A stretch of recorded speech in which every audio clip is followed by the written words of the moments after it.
स्वदेशी के मंत्र से ताकत मिली, वैसे ही देश की समृद्धि को भी स्वदेशी के मंत्र से ही शक्ति मिलेगी। आज जाने अनजाने हमारी रोजमर्रा की जिंदगी में बहुत सी विदेशी चीजें जुड़ गई है, हमें पता तक नहीं है। हमारे जेब में कंघी विदेशी है कि देसी, हमें पता ही नहीं है। हमें इनसे भी मुक्ति पानी होगी।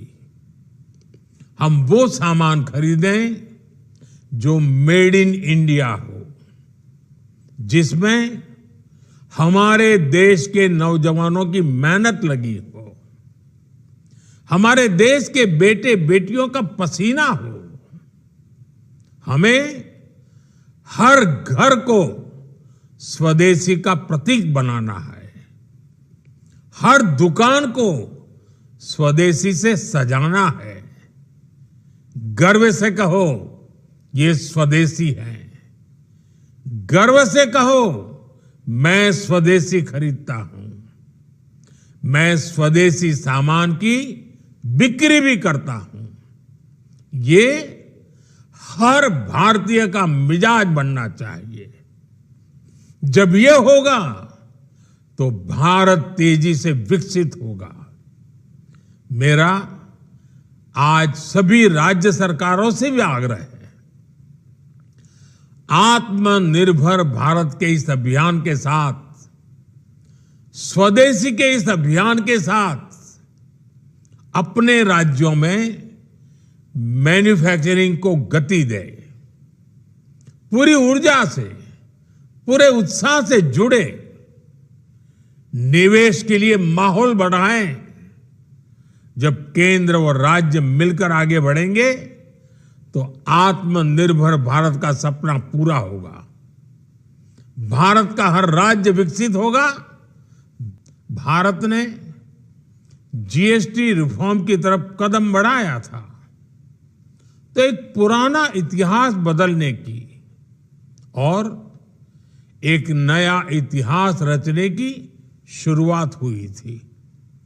दशकों तक हमारे देश की जनता, आप सभी लोग, देश के व्यापारी अलग अलग टैक्स के जाल में उलझे हुए थे।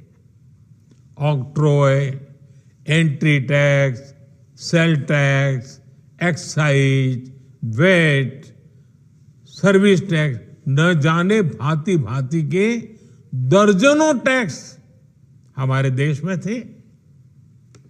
एक शहर से दूसरे शहर माल भेजना हो तो न जाने कितने चेकपोस्ट पार करने होते थे, कितने ही फॉर्म भरने पड़ते थे, कितनी सारी रुकावटें थी। हर जगह टैक्स के अलग अलग नियम थे। मुझे याद है जब 2014 में देश ने मुझे प्रधानमंत्री पद का दायित्व सौंपा था, तब उसी शुरुआत के दौर में एक विदेशी अखबार में एक दिलचस्प उदाहरण छपा था। उसमें एक कंपनी की मुश्किलों का जिक्र था।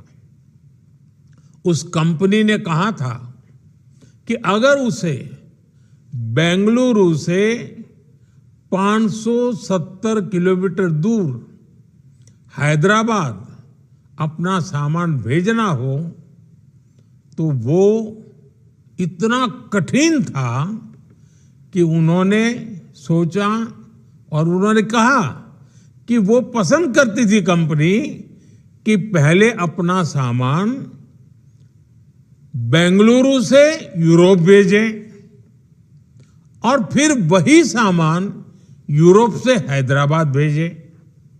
साथियों, टैक्स और टोल के जंजाल की वजह से ये तब के हालात